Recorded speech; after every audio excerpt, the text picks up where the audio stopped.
Good evening, ladies and gentlemen. Twinkle, congratulations on your juggernaut of a book. Plug-in.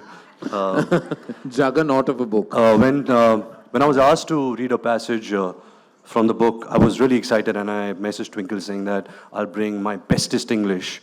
And Pat came a reply saying that, don't worry, his English is as bad as yours. So just come and read. So I'm asked to read a passage from The Sanitary Man and a Sacred Land. But before that, I just want to read something which is on the third page of the book, which goes like, for Akshay. Each time there is a power cut, you, my friend, always have a flashlight handy.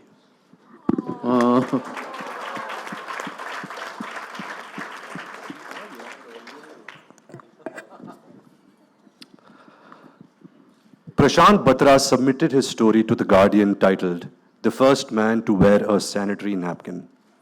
It was a 4-page article chronicling Bablu Kewat's journey from Mohana to Indore.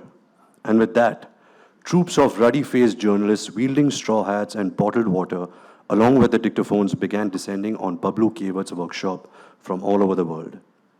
The Times of India was the first Indian newspaper to feature Bablu Kewat and his unique invention. A half-page story on page 6, sandwiched between an advertisement of Syntex water storage tanks and an announcement that wished Sardar Ranga Singh a very jolly birthday, Sarji. Bablu Kewat had started getting famous. There were television interviews where poker-faced anchors, not quite focusing on the work he was doing, with non-profit and women's group, kept trying to draw out salacious details of him wearing a pad and leaking blood all over himself. He was invited to speak at universities and companies and conferences across the country. Bablu found himself enjoying these talks. There was one rather memorable experience in Bhopal. It was a packed hall with a panel of dignitaries from around the world and attended by the Minister of Commerce, Industry and Employment. Bablu began his talk by pulling out a sanitary napkin from his pocket and waving it in front of the startled guest, asking, how many men have touched a sanitary pad in their life? When no one responded, he walked up to the minister and said, well, sir, here is your chance. Come, hold this. I promise it won't bite. The startled minister looked helplessly around, waiting for someone to rescue him, and with no escape in sight, gingerly took the sanitary pad in his hand. Bablu continued, You're feeling embarrassed holding that pad, aren't you, sir? This shame in discussing menstruation, in holding a sanitary pad, is one of the biggest hurdles we face.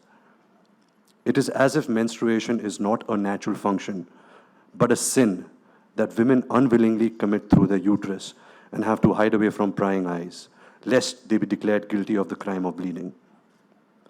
This shame is the reason why women take their stained pieces of cloth, wash them secretively, and hang them to dry in places where even the rays of sun cannot spot them. Then they end up using those moldy, bacteria-laden pieces of fabric and get diseases.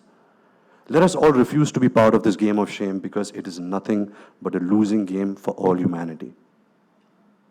The audience was spellbound and couldn't stop clapping.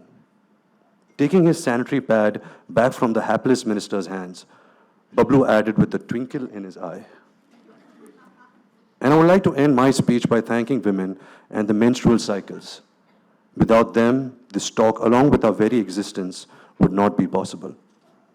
Later, laughing about the event, he confessed to Sarita, Sarita ji, I told them only 10% of women in India used a sanitary pad. Actually, I fudged the number. It is only 5%. I just added 5% more on stage because I did not want to embarrass Bharat Mata so much in front of all the foreigners.